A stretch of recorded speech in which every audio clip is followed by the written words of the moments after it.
Hello and welcome to Local Edition. I'm Leslie Leyton. For the past year, California has been sending some of the inmates that were supposed to be serving their time in California prisons to serve their time out in county jails. And now some of the problems that even prompted the transfer are starting to happen here. And with us now is Janet Nguyen, Supervisor here in Orange County. Thank you so much for being here. Oh, absolutely. Thank you. Now, it's called realignment, and what are we starting to notice because of the transference of these supposedly low-level offenders, nonviolent inmates here to Orange County? Well, what we're seeing across the county is the impact of overcrowding of our county jail. So they were sent here because of overcrowding in state prison, and now we're seeing overcrowding. Where do we pass the buck? We can't pass the buck. We are the last location that they can send the prisoners to.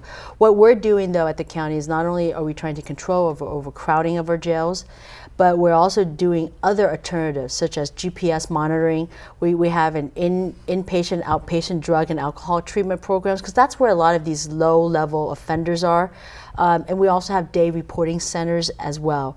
The goal is that we don't want them to reoffend.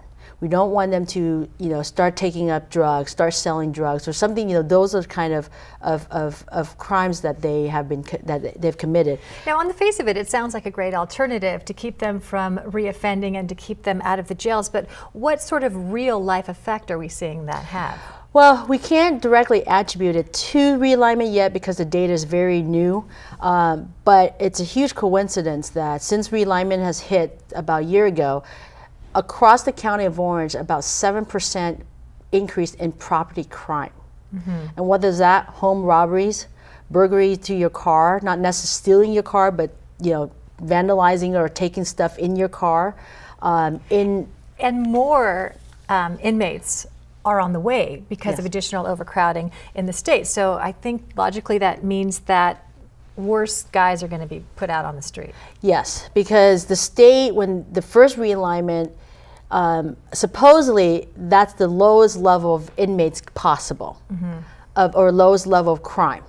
The governor said, well, now we don't have any more to send to the counties or anywhere else. I mean, these guys should not be out of state prison. Well, the federal judges said, no, you need to quit your overcrowding. It's over 150% of overcrowding in the state, or something relative to that percentage.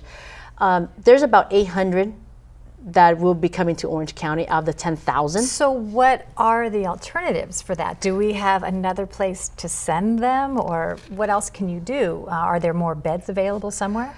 No, not with the County of Orange. Actually, Orange County has been very, very diligent. We've worked with all of our local agencies, law enforcement, probation, sheriff, DA, everybody, hands on deck. And we've actually been able to manage, even as much we've managed, though, one thing we need to understand and remember, though, is that these crimes don't happen in certain cities. And those who are sent to Orange County doesn't mean necessarily they're going to stay in Orange County. We're getting people from LA, San Diego coming to our county for crimes of opportunities. Oh. Now, we only have 30 seconds left, and I tell you that because this is a really big issue, and I think people want to know, well, how is the county going to handle this? We are continuing to work with all of our local agency, but what I ask the audience and everybody to do is, these are crimes of opportunities. Make sure you lock your home. Make sure you don't have anything valuable to display out front. Make sure you lock your cars. Make sure when you walk into your car that it's in an open area, it's lit up, or you have somebody walking with you. These are crimes of opportunity. Don't let them have that opportunity. Oh boy, we need a little more time on this, Okay. But thank you very much, Janet Nguyen, for being here You're to welcome. tell us all about this, and thank you for joining us. I'm Leslie Leyton.